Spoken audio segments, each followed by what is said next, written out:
You are tuned in to C-SCAN, Cable Satellite Calculus Affairs Network, where calculus unfolds daily. Hello everyone.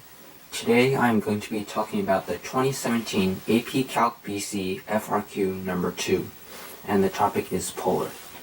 Now before we start, this question involves a couple stretches of logic and thinking, but once those hurdles are overcome, it is actually not a very difficult problem.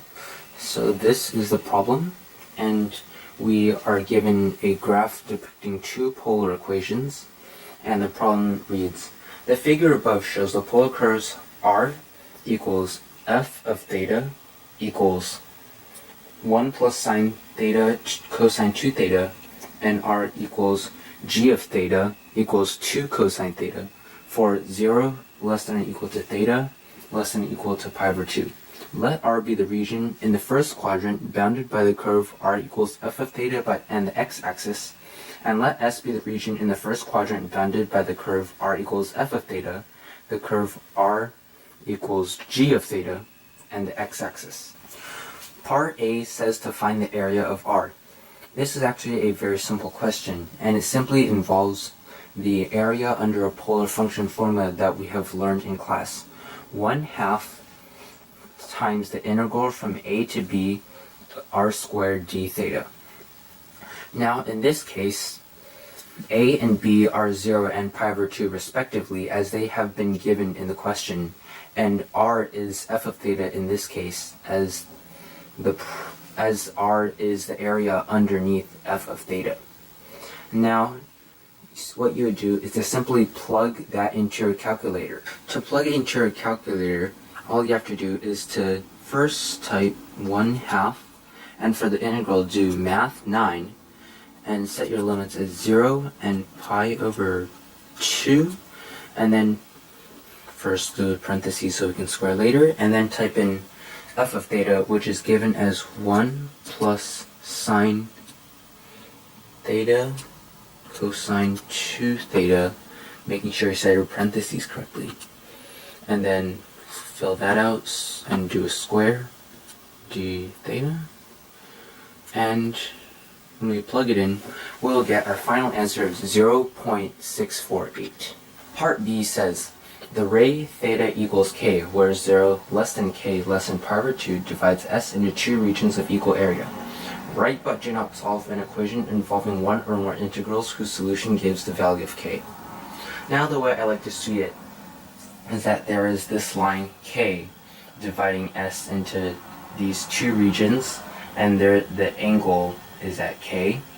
So that would mean the integral from 0 to k of whatever function S is bounded by is half of this integral from 0 to pi over 2 of the S functions. So you would set it up, integral from 0 to k of g of theta squared minus f of theta squared d theta is 1/2 integral from 0 to pi over 2 of g of theta squared minus f of theta squared d theta. Now this g of theta squared and f of theta squared, they're just plugging in into the area function we mentioned earlier, and this 1/2 is also part of that as well. And alternatively, you could also set it up, integral from 0 to k g of theta squared minus f of theta squared d theta equals k integral from k to pi over 2 of g of theta squared minus f of theta squared d theta. So you can just visualize it over here. That's how I like to see it. Part C says, for each theta 0 less than or equal to theta less than or equal to pi over 2, let w of theta be the distance between the points with polar coordinates f of theta comma theta and g of theta comma theta. Write an expression for w of theta. Find WA, the average value of w of theta, over the interval 0 less than or equal to theta less than or equal to pi over 2. So going back earlier with this line k, we see that g is this particular radius of the outer function and f is the inner. And since we know that w is the distance between, which is essentially a difference, we can see that there's this g minus this f will equal our w. That's the distance between these 2 points. And thus we see that w of theta equals g of theta minus f of theta. And to finding the average value, we must recall the average value of a function formula that was taught to us in Calc AB. 1 over b minus a, integral from a to b of f of x. So in this case, b is pi over 2, a is 0, and the function is w of theta. So we just set it up like this. To do this on a calculator is just very simple. First we'll start off with a 1 divided by pi over 2, as this is the beginning of the function, and times the math 9 for the integral. Set our limits as 0 to pi over 2, and then type in the equation for w of theta. Now w of theta is given as g of theta minus f of theta, and g and f are given in the problem above, so we'll type in 2 cosine theta minus parentheses 1 plus sine theta, making sure to close that parentheses, cosine 2 theta, close that as well, d x theta. We punch that in, we get our final answer of 0.485. Part D says, using the information from Part C, find the value of theta for which w of theta equals WA. Is the function w of theta increasing or decreasing at that value of theta? And give a reason for your answer. Now this question is quite possibly the most difficult of all, and definitely the most demanding on a calculator. So first off, we are going to set w of theta equals w of a and solve for theta. To solve for theta, first what we can do is to graph the two equations using w of theta as a horizontal line and calculating their intersection. So first we can store the value of WA that we calculated earlier into a variable by selecting store and selecting alpha and hitting enter. Now it is stored in that variable.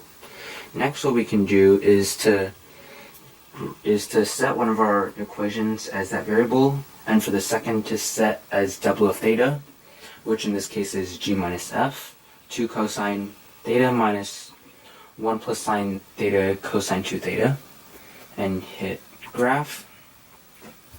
Next what we'll do is to calculate the intersection between 0 and pi over 2.